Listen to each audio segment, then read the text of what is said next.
commending him because they felt guilty not doing so. "When we arrive, sign in on the second floor," the attendant said. "Next."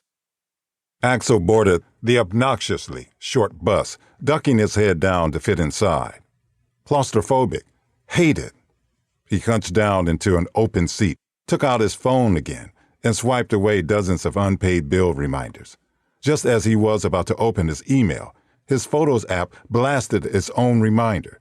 2 years ago today, it said while displaying a photo of a little boy in a Superman costume jumping off a couch with the world's widest grin.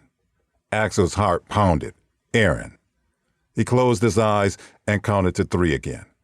"Don't think about it." He counted to 10. "It's been a year. Don't think about it." Exhaling, eyes open. He pocketed his phone, thinking, not for the first time, that he should sell it online and get himself a cheap flip phone instead. Outside the window, the clouds cracked open, releasing the rainfall they'd been pregnant with all morning. Axel thought about how each individual raindrop plummeted downward, down, down, down, never knowing, perhaps, that it was headed for such a hard landing. "Daddy?" Aaron had once asked him, pointing at a puddle. "What'll happen to that rainfall when the sun comes out?" "Depends," Axel had told his son. "If the sun's hot enough, it'll evaporate probably." Aaron had paused for a long time, his big hazel eyes looking remarkably concerned about this concept. "When water evaporates, Daddy, does it die?" "Nah, kid. Water never dies. It just changes." Axel rested his head against the cool glass. He stared into the murky stream that was forming alongside the curb. "It just changes." He stared at the contract, trembling with anxiety and wondering if, when he died in a few hours, the Axel Rivers who came back would be the same person. Many possible answers to this question swarmed through his head, but none of them brought him comfort. "Dude, are you fucking serious?" A 17-year-old Malik passed the burning joint. "You're joining the military? What? After graduation? That's your plan?" The group of high schoolers laughed. Axel Rivers, back then, he didn't like using his full name, cracked a grin, though it had more to do with him being stoned than any amusement at Malik's comments. Taking the joint that was passed to him, he said, "Yeah, so?" "It's weird, that's all," Malik said, while glancing out the basement window to make sure Tim's parents weren't coming. "No offense or anything." Axel pulled smoke deep into his lungs. "Whatever," he stifled a cough.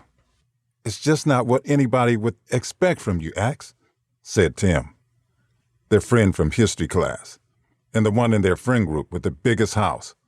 "You're like a musician, dude. I thought you were going to be the type to hit the road with your guitar in a van or something, then hit the big leagues, be in a major band." Ax wrapped his fingers around the neck of his guitar protectively. "I could still do that after I get back. Can do both." He took another hit, then passed the joint to Cynthia. The group kept talking, but as the cannabis sunk into them, their voices blurred.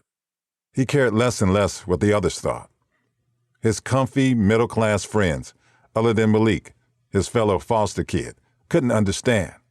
They had supportive parents, colleges to sign up for, futures laid out for them, families that would have their back in 2-story houses with yards and garages that they could always come back to if things went wrong, with all their childhood things waiting in their childhood bedrooms. Ax didn't have any of those luxuries. His parents had died when he was 5. He had no family, no clear future, no guaranteed success.